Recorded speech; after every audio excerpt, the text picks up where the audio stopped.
12 ugly things seniors do as they age that no one tells you. As people gracefully journey through life and accumulate years, an interesting phenomenon often unfolds. It's a gradual, almost imperceptible shift in behavior, a collection of habits that, without anyone explicitly warning them, can inadvertently create distance between them and the people they cherish. This isn't merely about the outward signs of aging, like the deepening of wrinkles or a gentle slowing of pace. Instead, it pertains to certain ingrained patterns that, if left unchecked, can make the golden years feel more isolating, more arduous, and frankly, more frustrating than they need to be. The most poignant aspect of this is that many older adults remain entirely unaware that these behaviors are even present. From seemingly minor daily actions to deeply established ways of thinking and acting, these habits can silently erode relationships and diminish the overall quality of life. However, the narrative doesn't have to end there. The truly empowering news is that once these behaviors are recognized, they can indeed be altered.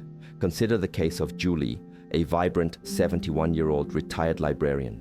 She was once the undisputed social heart of her neighborhood, someone who relished lively chats with her neighbors, eagerly caught up with her old friends, and was the go-to person for an impeccable book recommendation. But as time marched on, a subtle transformation occurred. Her friends started visiting less frequently, her phone rang with a diminished urgency, and invitations to cherished family gatherings became increasingly rare. Initially, Julie found herself attributing this shift to external factors. Perhaps everyone was simply too occupied with their own busy lives. Yet, deep down, a quiet question began to surface. Had she in some way inadvertently pushed them away? Julie harbored no intention of isolating herself. However, a series of small, almost unnoticed habits began to accumulate. She found herself starting to complain more frequently, lamenting aches and pains, lamenting the state of the world, and waxing nostalgic about how much better things were in her younger days. She also began to neglect her personal appearance, thinking that there was no one left she needed to impress. Her conversations, once a joyful exchange, started to become one-sided, with her doing the vast majority of the talking and significantly less listening. She dismissively regarded new technologies as unnecessary complexities and stubbornly resisted any form of change, even going so far as to decline assistance when she genuinely needed it. Little by little, these seemingly small behaviors began to erect invisible walls, creating a palpable distance between Julie and the very people she held dear. Julie's story is far from an anomaly. In fact, a great many seniors unknowingly fall into these very same patterns. These are the habits that, in a quiet and insidious way, contribute to making the later stages of life feel more solitary, more challenging, and profoundly more exasperating. But the silver lining in this is that it is never too late to implement change. The crucial first step toward fostering and maintaining robust relationships, remaining socially connected, and ultimately leading a more fulfilling existence lies in recognizing these ingrained behaviors. So, let us embark on a journey to uncover these less than ideal aspects of aging that often go unaddressed, and more importantly, learn how to navigate and avoid them. And be prepared, because number 7, in particular, is the one that tends to catch everyone by surprise, and by the time most individuals grasp its significance, it is often already too late. Before we delve into the specifics, if you find the insights shared in this video to be valuable, we kindly ask that you take a moment to express your appreciation by liking this video and subscribing to our channel. Your support is instrumental in enabling us to bring more life-changing advice and guidance to individuals like you. Now, let us begin our exploration. Number 1. Becoming too negative or critical. Julie, in her own estimation, never saw herself as a particularly negative individual. She believed she was simply being honest about her observations. However, as the years progressed, she found herself succumbing to a more frequent pattern of complaining. It would start with waking up to a twinge in her knee, leading to a grumble about the inevitable march of time. Turning on the news would inevitably be met with a sigh of frustration. a deep-seated annoyance with the current state of global affairs. When engaging with her younger relatives, she'd often roll her eyes at their life choices, interjecting with pronouncements like, "Back in my day, we had a greater sense of respect." Initially, Julie remained oblivious to this gradual shift in her demeanor, but slowly, the conversation she had began to shorten. Friends started to subtly steer clear of deep discussions with her, carefully avoiding topics that they knew would inevitably trigger a cascade of complaints. Even her grandchildren, who once eagerly anticipated spending time with her, began to invent plausible excuses to avoid visiting. What Julie failed to recognize was the draining effect that persistent negativity, regardless of how justified it might seem, has on others. At its core, no one genuinely wants to conclude a conversation feeling worse than they did when they initiated it. The stark truth is that it is incredibly easy to fall into a cycle of constant criticism. The world around us is in a perpetual state of rapid change, and not always in ways that feel comfortable or familiar. Our bodies, too, begin to function differently than they once did, and tasks that were once effortlessly managed, such as shopping, driving, or navigating the complexities of a smartphone, can become sources of significant frustration. While it is entirely natural to need to vent sometimes, when negativity becomes the default mode of communication, it inevitably pushes people away. So, how does one reverse this trend? The answer lies in consciously initiating conversations with a positive slant. Instead of leading with complaints, begin with an expression of gratitude. Phrases like, "I woke up feeling good today," "The sunset last night was absolutely breathtaking," or "I just read an incredibly interesting article," can set a far more positive tone. Positive energy possesses a remarkable contagiousness, and people are naturally drawn to those who possess the ability to uplift them. It can also be beneficial to set a deliberate complaint limit. Give yourself a designated 2-minute window to express any frustrations you may have, and then consciously shift your focus to something more constructive. Cultivate a spirit of curiosity rather than criticism. Instead of outright dismissing new trends or ideas, make an effort to ask questions. If your grandchild is particularly engrossed in a new app or a video game, instead of an eye roll, try saying, "Tell me more about that." Demonstrating genuine interest can build invaluable bridges, whereas incessant criticism invariably constructs formidable walls. Julie truly didn't comprehend the extent to which her negativity was impacting her relationships until she made a concerted effort to change. When she began to steer her conversations toward positivity, people responded in kind. They lingered longer, they opened up more readily, and gradually, Julie began to re-experience the comforting warmth of genuine connection. Take a moment to reflect on your own conversations. Are they drawing people closer, or are they inadvertently pushing them away? We would be genuinely interested to hear from you in the comments section. What is one habit you have consciously changed that has significantly improved your relationships? Number 2, ignoring personal hygiene and appearance. There was a time when Julie genuinely delighted in dressing up. Her wardrobe was a vibrant collection of colorful blouses. She had a signature perfume that was her olfactory calling card, and she never left her home without meticulously styling her hair. However, as she transitioned into her later years, this commitment began to wane. Initially, the changes were subtle. She started skipping makeup, postponing hair appointments, and opting for looser, more comfortable clothing, reasoning that it was simply more practical. Soon, she found herself pondering the necessity of these efforts altogether, thinking, "Who am I even trying to impress anymore?" Days would pass without her changing out of her loungewear, and she rarely bothered to look in the mirror. She convinced herself that it truly didn't matter, but deep down, a sense of disconnect began to emerge. She started to notice a subtle difference in how people interacted with her. Strangers who had once offered warm compliments on her cheerful attire now barely made eye contact. Friends seemed to invite her out less frequently, and when she happened upon old photographs, she barely recognized the vibrant, engaged woman she used to be. What Julie didn't fully grasp was the profound impact her self-presentation had, not only on how others perceived her, but perhaps more importantly, on how she perceived herself. Taking pride in one's appearance is not a matter of vanity, rather, it is a fundamental expression of self-respect, a cornerstone of confidence, and a vital way of remaining engaged with the world around you. So, how can one effectively turn this around? Make it a daily practice to get dressed, even if your plans for the day involve staying within the confines of your home. It doesn't necessitate elaborate ensembles. Simple, clean, well-fitting clothes that evoke a sense of personal comfort and style can instantaneously lift your mood. Maintain your fundamental hygiene routine.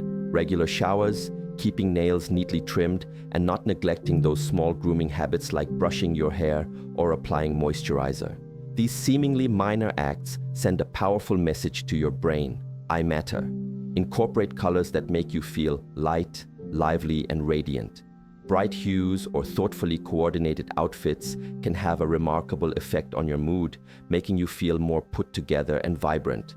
Accessorize with items that hold personal meaning. A cherished watch, a pair of elegant earrings, or even a subtle spritz of your favorite perfume can reawaken a sense of joy and reaffirm your personal identity. When Julie began to make these small, deliberate efforts, brushing her hair, donning her favorite blouse, and applying a touch of lipstick, she noticed an immediate and positive difference. When she entered a room, people genuinely smiled at her again. She felt lighter, more confident, and most importantly, she felt like her true self once more. Your outward appearance serves as a reflection of your inner state. When you invest in taking care of yourself, you are effectively communicating to the world and to yourself that you are still very much alive, engaged, and ready to embrace life. What is one small everyday action you take to feel your absolute best? Please share your valuable tips in the comments below. We would be delighted to hear your insights. Number 3, becoming stubborn and resistant to change. Julie had always possessed a decidedly firm disposition. She favored her routines, clung to what she knew intimately, and firmly believed that if a particular method had served her well for decades, there was simply no compelling reason to deviate from it. Consequently, when her children and grandchildren began to adopt text messaging as their primary mode of communication, eschewing traditional phone calls, Julie staunchly resisted. "I don't need to learn all that," she would often declare, dismissively waving away their patient offers to teach her. "If they want to talk to me, they can call." However, as time progressed, those calls became increasingly infrequent. Her family members continued to share updates and snippets of their lives, but they did so within the context of group chats, platforms that Julie resolutely refused to join. They would send pictures, amusing videos, and important birthday reminders, all things that completely bypassed her notice. By the time she finally recognized the extent of what she was missing, the issue transcended mere technology. It had become about her ability to remain connected to the people she loved. The unvarnished truth is that stubbornness, left unchecked, can lead to profound isolation. It is remarkably easy to fall into the conviction that change is entirely unnecessary, especially after having cultivated a particular way of living for decades. However, steadfastly refusing to adapt, whether it involves acquiring a new skill, embracing a novel approach to a familiar task, or adopting modern conveniences, can subtly, yet effectively, push people away. So, how can one cultivate an openness to change? Make a conscious effort to say, "I'll try," instead of the more definitive, "I don't need that." This willingness to explore keeps you actively engaged and mentally agile. Instead of immediately shutting down a new concept, give it a genuine chance. Seek out opportunities to ask for help and view it not as a sign of weakness, but as a chance to foster a bonding experience. Rather than resisting, allow your grandchildren or children to teach you something new. The act of learning together creates precious and meaningful moments. Begin by embracing small changes. You don't need to aspire to become a technological wizard overnight, but making minor adjustments, such as sending a simple text message, exploring a new hobby, or watching a television show that your grandchildren particularly enjoy, can significantly help you remain connected to the ever-evolving world around you. When Julie finally relented and allowed her granddaughter to patiently teach her the intricacies of texting, she was genuinely astonished by how straightforward it turned out to be. More importantly, she finally glimpsed what she had been missing: the daily influx of photos of her great-grandchildren, the shared inside jokes, and the quick, affectionate check-ins that made her feel cherished and loved. By relinquishing her resistance, Julie regained something far more valuable than any technological proficiency: a strengthened connection with the people who mattered most to her. What is something new and engaging that you have learned recently that has helped you stay connected to others? We would be very interested to hear your experiences and insights in the comments section. Number 4. Hoarding and refusing to let go of clutter. Julie had always possessed a deeply sentimental nature. Every single item that resided within her home seemed to hold a story, a memory. Stacks of old birthday cards, dating back decades, mingled with piles of newspapers she intended to read someday, and an abundance of clothing she hadn't worn in years but clung to with the rationale, just in case. Over time, her once cozy and inviting home began to feel overwhelmingly cluttered, filled with possessions she rarely used but found it incredibly difficult to part with. At first, she didn't perceive this as a problem. "Everything here has value," she would explain. "I might need it at some point." However, her increasingly cluttered living space made routine cleaning a formidable challenge, navigating her home a precarious undertaking, and even extending invitations to guests a source of anxiety. When her daughter gently suggested the idea of decluttering and letting go of a few items, Julie offered strong resistance. "What if I need them later?" she would retort. The unvarnished truth is that clutter doesn't merely fill up your physical space. It can also inundate your mind with stress, making everyday life far more arduous than it needs to be. Clinging to an excessive amount of possessions can create a pervasive sense of being trapped in the past, thereby impeding your ability to fully enjoy and appreciate the present moment. So how can one break free from the pervasive grip of clutter? The key is to start small. Focus on one drawer, one box, or one shelf at a time. Attempting to declutter your entire living space in one fell swoop can feel utterly overwhelming, but by taking incremental steps, the process becomes far more manageable. Ask yourself 2 fundamental questions. Do I actually use this item? And does this item bring me genuine joy? If the answer to either of these questions is a resounding no, then it is likely time to let it go. Consider donating, recycling, or passing on meaningful items to family members who will truly cherish them. Transform the act of decluttering into a consistent habit. Set a modest goal to let go of just one item each day. Over time, this simple, consistent habit can lead to a remarkable and noticeable transformation in your living environment. Think about safety and ease of movement. Cluttered spaces significantly increase the risk of falls and accidental injuries. A home is not merely about its aesthetic appeal, it is fundamentally about creating a safer, more peaceful, and more functional environment. When Julie finally made the conscious decision to commence her decluttering journey, she was astonished by the profound sense of lightness she experienced. She donated clothing she hadn't worn in years, recycled old magazines, and meticulously organized her belongings to make it significantly easier to locate the items that held true value. For the first time in what felt like a very long time, she felt a genuine sense of comfort and ease in inviting friends to visit her home. Letting go of clutter is not about losing possessions. It is fundamentally about making space for a better, simpler, and more peaceful existence. What is one item you have decluttered from your life that has made a significant and positive difference? Please share your experiences in the comments. We are eager to hear about your journey. Number 5. Losing patience with others too quickly. Julie had never considered herself to be an impatient individual, at least not until minor everyday occurrences began to fray her nerves. One afternoon, while standing in line at the grocery store, she found herself waiting for the young cashier to finish bagging the groceries for the person ahead of her. The cashier was moving slowly, fumbling slightly with the bags, and Julie felt a wave of frustration begin to bubble up within her. "Can't you move a little faster?" she muttered under her breath, shaking her head in mild exasperation. The moment the words left her lips, the cashier looked down, a flicker of embarrassment crossing his face. It was then that Julie noticed his hands were trembling slightly. He was new, clearly nervous, and simply doing his best.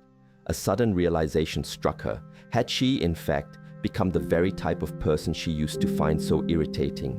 Quick to snap, slow to offer grace? As we navigate through life and accumulate more years, it becomes surprisingly easy to lose patience with others, particularly when things don't proceed at the rapid pace we might prefer.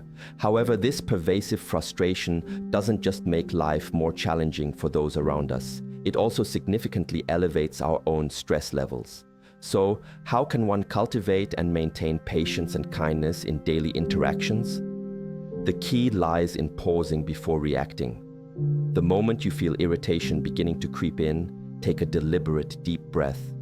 Ask yourself, is this situation truly worth getting upset over? Shift your perspective. That slow driver ahead of you might very well be someone's beloved grandfather. The momentarily distracted cashier could be a struggling student trying to make ends meet.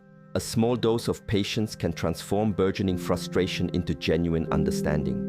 Use everyday moments as gentle reminders to practice kindness. Instead of offering a sharp retort, try offering a warm smile or a few words of encouragement. A simple, "Take your time," can genuinely brighten someone's day. Remember that life feels considerably easier and more pleasant when you choose to let go of minor annoyances. Actively choosing patience over frustration leads to a demonstrable reduction in stress and fosters more positive and harmonious interactions with others. Julie made a conscious effort to slow down. The next time she found herself at the grocery store, she smiled warmly at the same young cashier and said, "You're doing a great job." His face instantly lit up, and in that simple, shared exchange, Julie realized the profound power of a little kindness.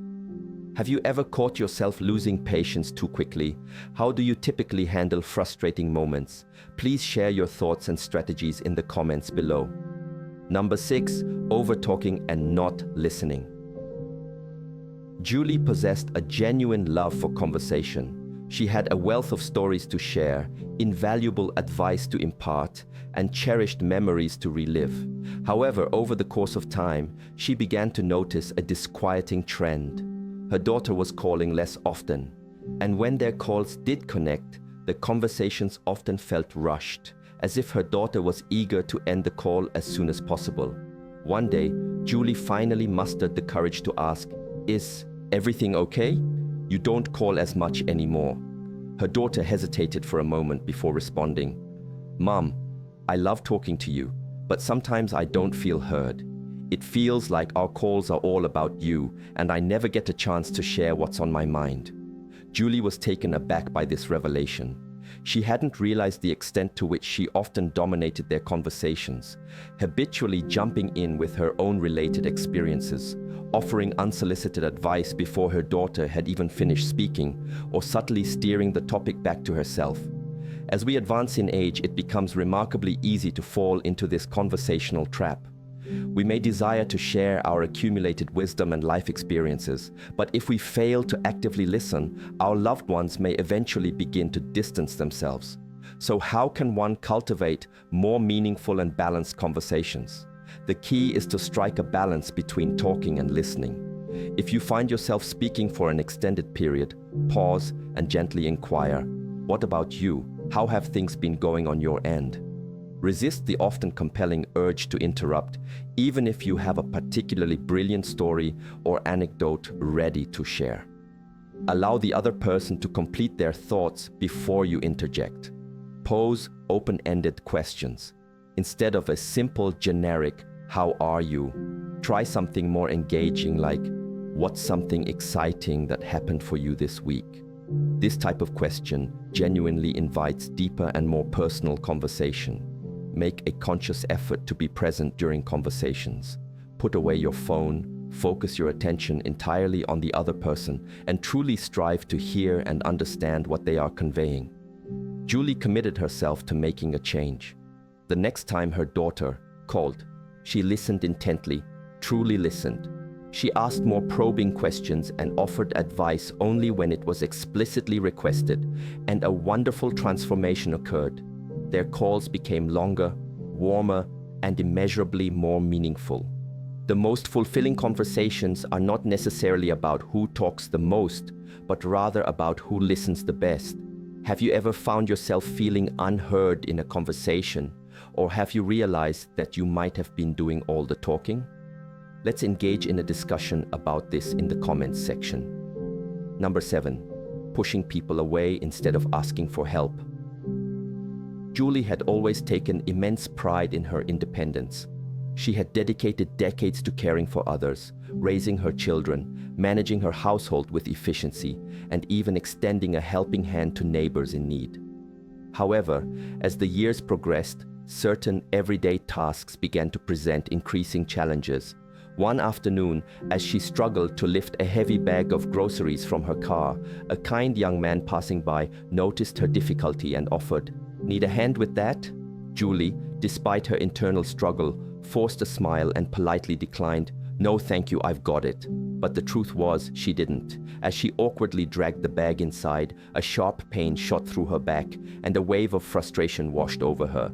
She felt not only the physical strain, but also a profound sense of loneliness that followed this internal battle.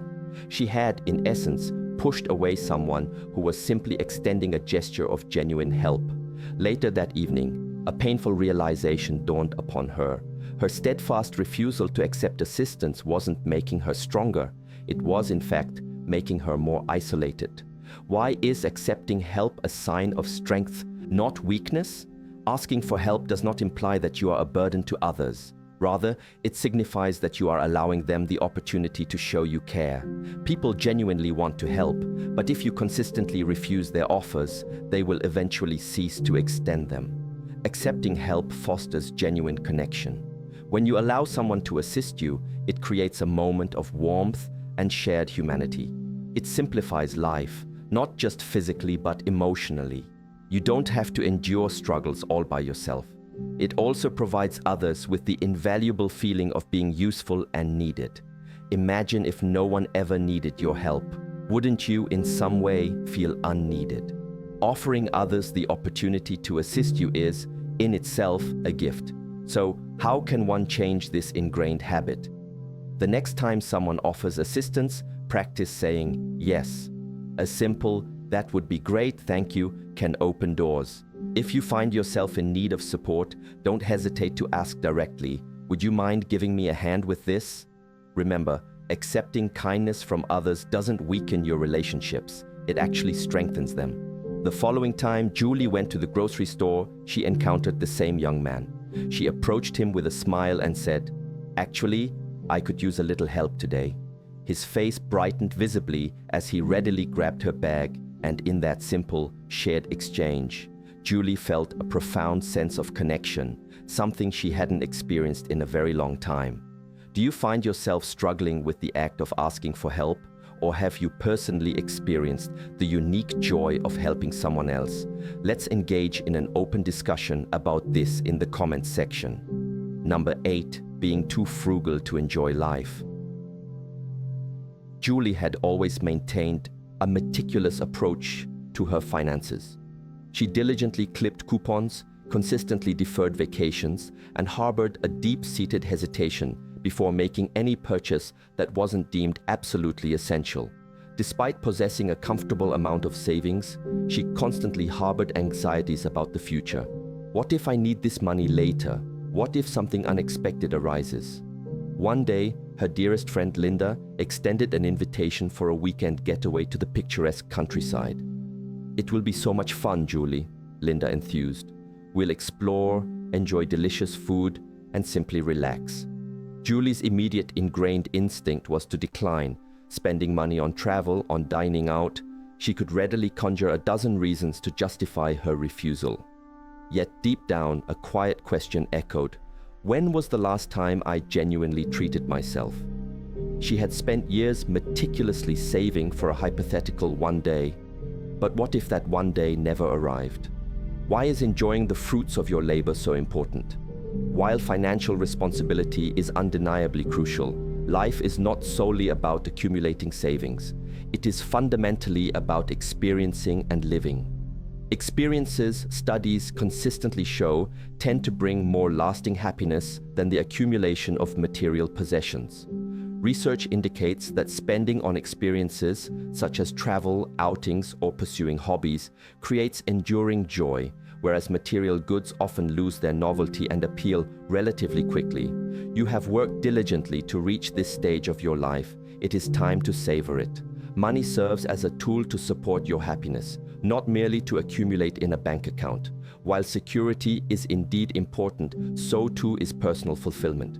Finding a harmonious balance between saving diligently and living vibrantly is the ultimate key. So, how can one actively shift this mindset? Grant yourself explicit permission to spend on things that genuinely bring you joy, whether it's indulging in a fine dining experience, investing in a beloved hobby, or embarking on a short, refreshing getaway. Allow yourself those precious moments. Set aside a dedicated fun fund, a specific portion of your savings earmarked exclusively for experiences and enjoyment. Ask yourself, if not now, then when? Life, after all, does not wait indefinitely. Julie ultimately relented and said yes to that weekend trip. She found herself laughing more heartily in those 2 days than she had in months. As she watched the sun dip below the horizon, sharing a moment of tranquility with her best friend, she realized with profound clarity this was precisely what she had been diligently saving for all along. What is one experience you have been postponing due to financial concerns? Please share your thoughts and aspirations in the comments section. Number 9. Talking down to younger generations. Julie deeply adored her grandson, Ethan. She eagerly anticipated his visits, but lately, those interactions felt noticeably shorter and somewhat awkward. He used to readily share details about his school life and his favorite video games, but their conversations had become strained. One afternoon, Ethan excitedly mentioned a new app he was particularly enthusiastic about. Julie, with a sigh, shook her head. "Back in my day," she declared, "we didn't need all this technology. Kids actually played outside instead of staring at screens." Ethan fell silent after a few minutes, his gaze drifting to his phone. He mumbled an excuse about needing to leave, and as the door closed behind him, Julie felt a pang of regret. She hadn't intended to push him away. She simply wanted him to understand how vastly different things were when she was young. But had her words inadvertently made him feel dismissed? Why does this approach push younger generations away? It's incredibly easy to fall into the habit of comparing the past to the present, but constantly telling younger people that things were unequivocally better before can inadvertently make them feel criticized rather than understood. It can make them feel as though their own experiences and perspectives are not valued. Rather than fostering a deeper connection, this approach tends to create distance. Times change, and that is an inevitable and natural part of life. Every generation encounters its own unique set of challenges and opportunities. True connection is built through encouragement and empathy, not through a dismissive comparison. Being open to understanding their world is crucial for strengthening the relationship. So how can one effectively bridge this generational gap? Cultivate curiosity instead of dismissiveness. Instead of immediately stating, "We never had that in my day," try a more open-ended approach. "That sounds interesting. Tell me more about it." Seek out common ground. Share stories from your own past, but frame them in a way that can relate to their current experiences and perspectives. Offer encouragement rather than criticism. Younger generations, like all people, thrive on positive support. Your words have the power to inspire and uplift, rather than discourage. The next time Ethan visited, Julie decided to try a different approach.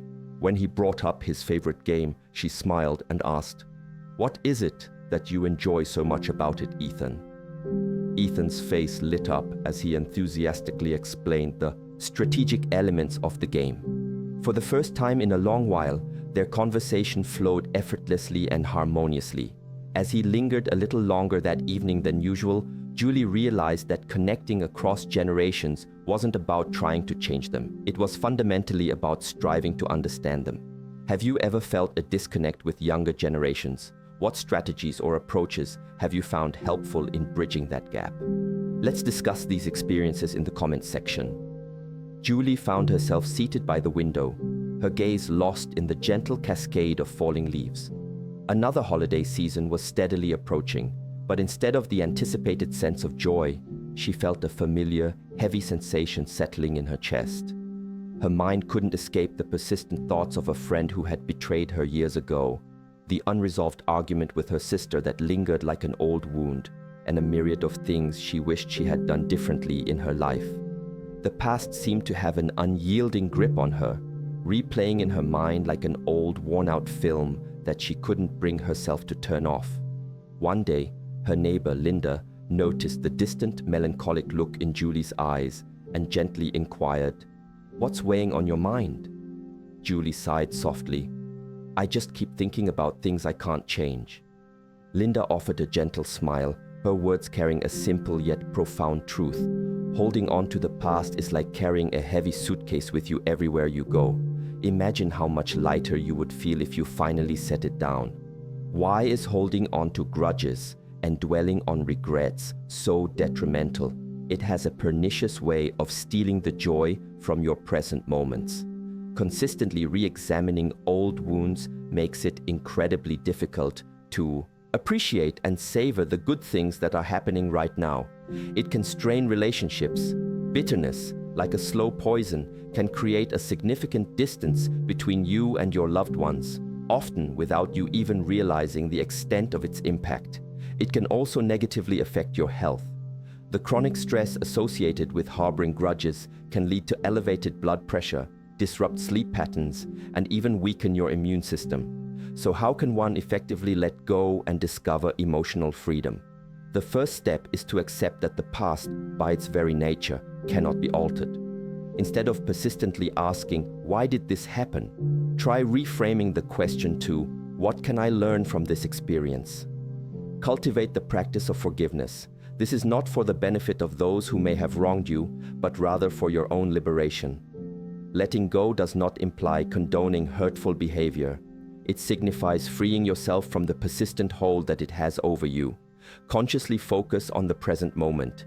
When you find yourself caught in a cycle of dwelling on the past, actively shift your attention to something positive and tangible in the immediate moment.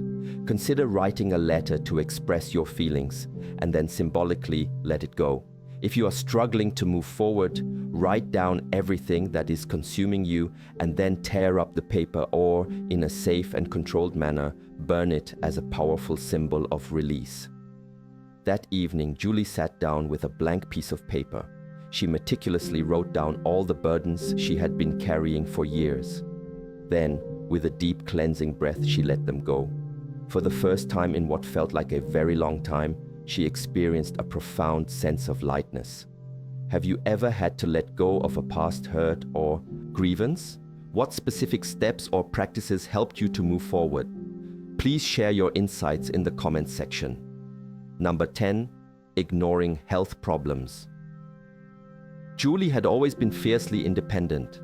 Therefore, when she began experiencing occasional dizziness upon standing or noticed her vision becoming progressively blurrier, she instinctively brushed it off. "It's just a part of getting older," she would tell herself. One morning, as she reached for her coffee mug in the kitchen, the dizziness struck her with an intensity she hadn't anticipated. Before she could steady herself by grabbing onto the counter, she lost her balance, falling hard onto the floor. The searing pain shot through her hip, and a wave of panic washed over her. She attempted to move, but something felt distinctly wrong. Hours later, in the sterile environment of the hospital, the doctor's expression was one of quiet concern as he shook his head. "Julie," he stated somberly, "this situation could have been largely prevented if we had identified the underlying issue earlier." Why is it so dangerous to ignore potential health problems? Seemingly minor symptoms can often be precursors to more significant underlying issues. Dizziness, for instance, could indicate dehydration or, more critically, an early sign of a stroke. Persistent fatigue might be a natural consequence of aging, or it could signify an undiagnosed heart condition. Delaying essential medical checkups invariably leads to more severe outcomes and more complicated treatments. Many seniors tend to overlook or downplay symptoms such as persistent pain, shortness of breath, or sudden, inexplicable changes in their bodies, only to discover later that timely intervention could have made a significant difference. Prevention, as the adage goes, is invariably easier than crisis management. A minor adjustment in diet, a change in medication, or a simple alteration in lifestyle could potentially avert major health scares. So, how can one proactively stay on top of their health? It begins with listening intently to your body. Do not disregard symptoms simply because they seem minor or insignificant. If something feels even slightly off, it is worth consulting with a healthcare professional. Schedule regular checkups, even if you are feeling generally well. Routine visits are invaluable for detecting hidden health issues before they have the opportunity to escalate into serious problems. Do not trivialize new symptoms.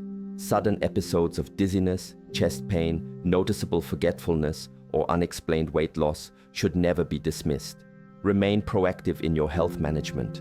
Prioritize a nutritious diet, maintain a consistent level of physical activity, and ensure you are getting adequate sleep. Your daily habits have a profound and lasting impact on your long-term health and well-being. Following her recovery from her fall, Julie made a solemn promise to herself: no more ignoring warning signs. She promptly scheduled her next doctor's appointment, committed to drinking more water throughout the day, and even enrolled in a balance class at the local community center. She came to realize that maintaining her independence didn't mean refusing help or ignoring her body's signals. It meant taking proactive control of her health before minor issues could escalate into serious predicaments. Have you ever ignored a health issue that later became more serious? What actions or steps did you take to finally address it? Let's discuss these important experiences in the comments section. Number 11. Talking down to younger generations. Julie possessed an immense fondness for her grandson Ethan. She eagerly anticipated his visits, but lately these interactions had become noticeably shorter and carried an undercurrent of awkwardness. In the past, Ethan would readily share details about his school life and his favorite video games, but their conversations had recently become strained. One afternoon, Ethan enthusiastically mentioned a new app he was particularly excited about. Julie, with a sigh, shook her head. "Back in my day," she declared, "we didn't need all this technology. Kids actually played outside instead of staring at screens." Ethan fell silent after a few minutes, his attention drawn to his phone.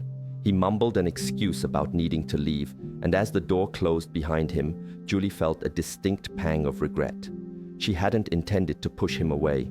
She simply wanted him to understand how vastly different things were during her youth. But had her words inadvertently made him feel dismissed? Why does this approach inadvertently push younger generations away? It's remarkably easy to fall into the habit of comparing the past to the present, but constantly asserting that things were unequivocally better before can inadvertently make younger individuals feel criticized rather than truly understood.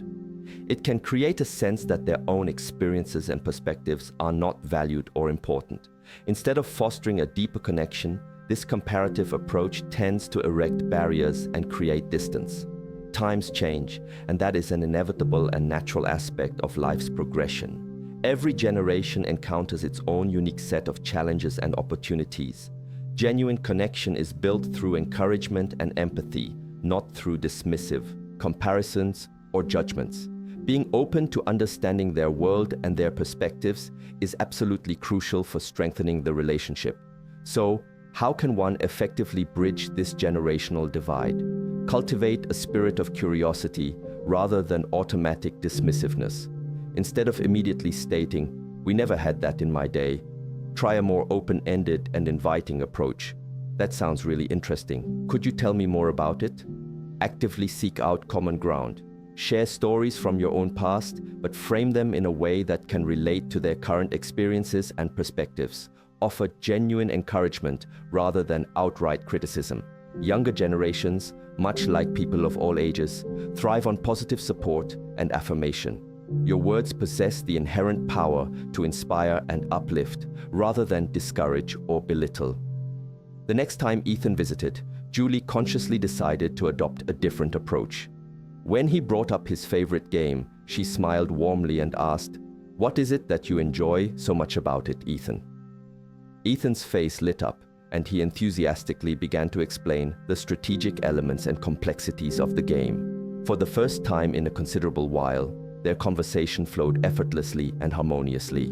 As he lingered a little longer that evening than he had in recent visits, Julie realized with profound clarity that connecting across generational lines wasn't about attempting to change them. It was fundamentally about striving to understand and appreciate their unique perspectives. Have you ever experienced a sense of disconnect with younger generations? What specific strategies or approaches have you found particularly helpful in bridging that gap? Let's engage in a thoughtful discussion about these important experiences in the comments section. Number 12, holding on to grudges and resentments. Julie sat by the window, her gaze drifting across the scene of falling leaves. Another holiday season was steadily approaching, but instead of the familiar warmth of anticipation and joy, she felt a heavy, oppressive sensation settling in her chest. Her mind was unable to escape the persistent replay of memories. The friend who had deeply betrayed her years ago, the unresolved argument with her sister that lingered like an open wound, and a multitude of things she wished she had done differently throughout her life. The past seemed to have an unyielding ironclad grip on her, replaying in her mind like an old, worn-out film reel that she couldn't bring herself to stop. One afternoon, her neighbor, Linda, noticed the distant, melancholic look in Julie's eyes and gently inquired, "What is weighing so heavily on your mind?" Julie sighed softly, her voice tinged with weariness. "I just keep thinking about things I can't change." Linda offered a gentle, knowing smile, her words carrying a simple yet profound truth. Holding on to the past is akin to carrying a heavy, burdensome suitcase with you everywhere you go. Imagine, just for a moment, how much lighter you would feel if you finally decided to set it down. Why is holding on to grudges and dwelling on past regrets so incredibly detrimental? It possesses a pernicious and insidious way of stealing the joy from your present moments. Consistently re-examining old wounds and grievances makes it exceptionally difficult to appreciate and truly savor the good things that are happening right now. It can create significant strain in your relationships. Bitterness, much like a slow-acting poison, can erect a substantial distance between you and your loved ones, often without you even realizing the full extent of its damaging impact. Furthermore, it can have a profoundly negative effect on your health. The chronic stress associated with harboring grudges can contribute to elevated blood pressure, disrupt vital sleep patterns, and even significantly weaken your immune system. So, how can one effectively learn to let go and discover true emotional freedom? The foundational step is to accept the undeniable reality that the past, by its very nature, cannot be altered or rewritten. Instead of persistently asking yourself the debilitating question, "Why did this happen?" try reframing your internal dialogue to pose a more constructive question. What valuable lessons can I extract from this experience? Cultivate the practice of forgiveness. It is imperative to understand that this act is not primarily for the benefit of those who may have wronged you. Rather, it is for your own personal liberation and well-being. Letting go does not in any way imply condoning hurtful behavior or absolving individuals of their actions. It signifies freeing yourself from the persistent, suffocating hold that those past events have over your present life. Make a conscious and deliberate effort to focus on the present moment. When you find yourself caught in a recurring cycle of dwelling on past events, actively and intentionally shift your attention to something positive and tangible in the immediate moment. Consider writing a heartfelt letter to express all your pent-up feelings, and then symbolically release it. If you are finding it particularly challenging to move forward, write down everything that is consuming your thoughts and emotions, and then, in a safe and controlled environment, tear up the paper or even burn it, as a powerful cathartic symbol of release and letting go. That evening, Julie sat down at her desk with a blank piece of paper. She meticulously wrote down all the burdens, all the hurts, and all the regrets she had been carrying with her for years. Then, with a deep, cleansing breath that seemed to fill her entire being, she let them go. For the first time in what felt like an eternity, she experienced a profound and liberating sense of lightness. Have you ever had to confront the difficult process of letting go of a past hurt or grievance? What specific steps, practices, or insights proved most helpful in enabling you to move forward? Please share your personal experiences and wisdom in the comments section. Julie, once confined by the perceived limitations of age, found her world subtly yet significantly transforming. She had never for a moment imagined that the seemingly small, everyday habits woven into the fabric of her life were so powerfully shaping her present and future. However, once she began the intentional process of making changes, of actively letting go of ingrained negativity, remaining open and receptive to new ideas and experiences, and consciously inviting joy back into her life, something truly incredible began to unfold. Her connections deepened. Her daughter began calling more frequently. Her neighbors started stopping by for spontaneous chats, and even strangers responded to the newfound warmth emanating from her. She felt a profound sense of happiness, a lifting of the weight that had once been compounded by grudges, regrets, and pervasive loneliness. These burdens were gradually being replaced by moments of genuine laughter, heartfelt gratitude, and a renewed sense of purpose.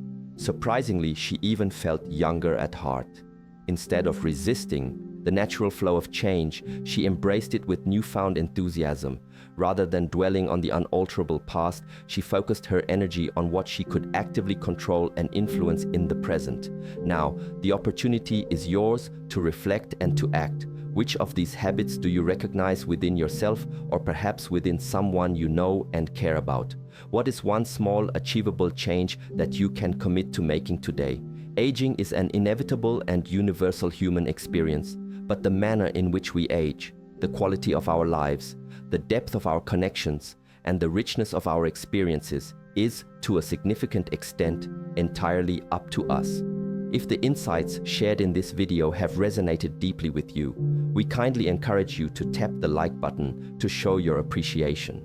Furthermore, please consider sharing this video with someone you believe could benefit from this valuable advice. Your act of sharing can make a meaningful difference.